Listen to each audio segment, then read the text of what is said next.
Yes, salut à toutes et à tous, c'est The Beginner Biker 67. On se retrouve aujourd'hui pour une nouvelle vidéo. Bon, comme vous l'avez vu dans le titre, c'est ma dernière balade avec la MT. Elle va partir demain, je suis un nouveau propriétaire.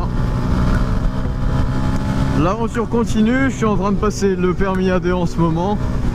Du coup, j'espère arriver très prochainement avec une plus grosse moto. On va essayer de faire ça assez rapidement. Et puis en même temps, je me suis dit, si déjà je l'avance, c'est la dernière vidéo, je vais vous donner mon avis sur cette moto. Parce que là, je suis quand même à 12 500 bornes avec. J'ai pu un peu prendre le temps de la connaître, de savoir un peu les points forts et les points faibles de cette moto.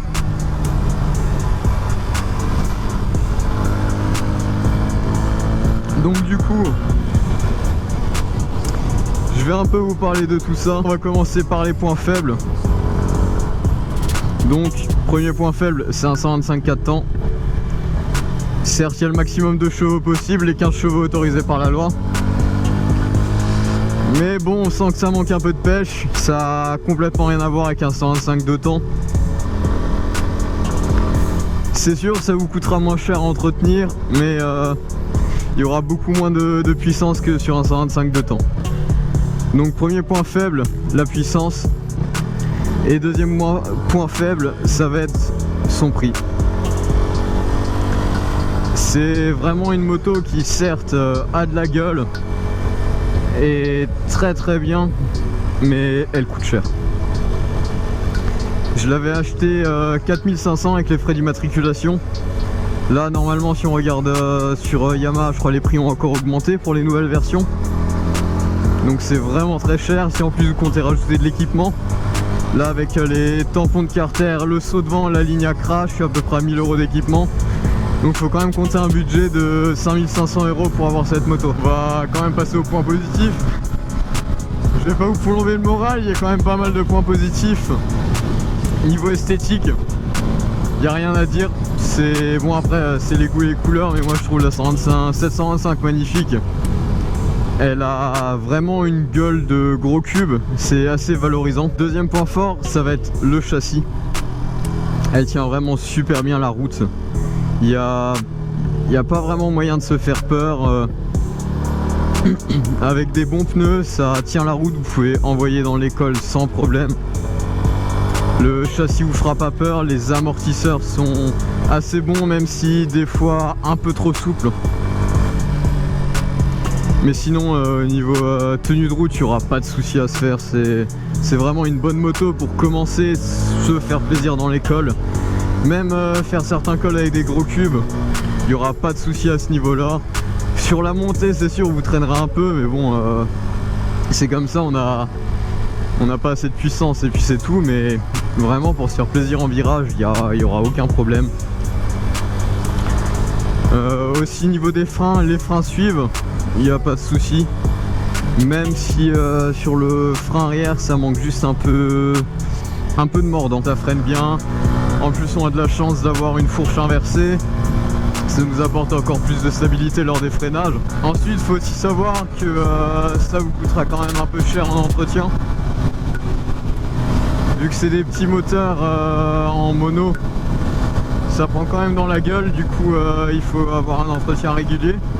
Donc c'est vidange tous les 3000 km avec contrôle d'un peu tout, des freins, tout ça, des pneus, ce qui est contrôle, donc ça tous les 3000 km. Ensuite tous les 6000 km il y a un réglage de soupape à faire. Donc là ça coûte un peu plus cher.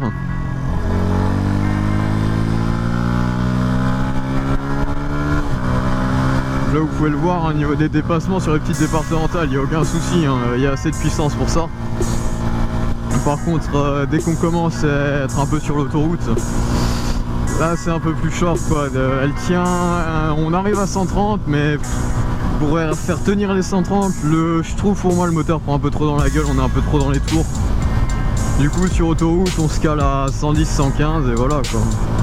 Mais c'est clairement pas du tout fait pour faire de l'autoroute, là c'est vraiment pour faire des cols ou des petites départementales où il y a quelques virages, là vous vous amuserez mais comme un petit fou.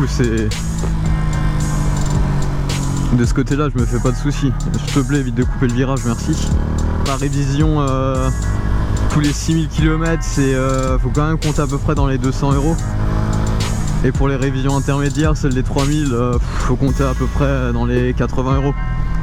Après certes vous pouvez vous le faire vous-même, mais j'ai pas préféré vu que si on le fait nous-mêmes, la garantie Yamaha saute. Tant que j'ai encore les 2 ans de garantie, du coup j'ai préféré le faire par un garage, même si ça coûte un peu plus cher. Au moins si jamais j'ai une couille niveau moteur, je suis pris par la garantie quoi. Et sinon que dire d'autre à part cette moto? C'est voilà, c'est mes premiers tours de roue, c'était avec ça. Mes premières grosses balades en moto, première chute, c'était avec cette moto quoi.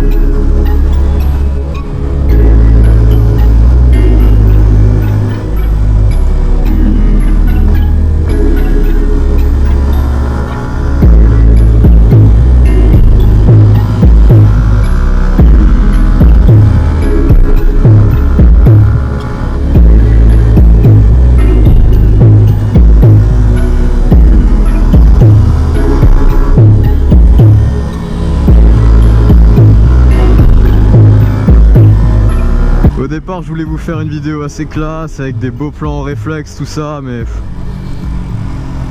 ce que j'avais essayé ça m'a jamais vraiment plu. Du coup j'avais pas trop envie de sortir ça. Donc là je me dis hop, maintenant je vous donne juste vite fait mon avis sur la dernière vidéo où vous me verrez avec la MT. Puis voilà, si jamais vous avez d'autres questions sur cette moto, n'hésitez pas du tout à me le poser en commentaire, j'y répondrai avec plaisir. Sur ce, je vous dis à la prochaine, prenez soin de vous, ciao ciao.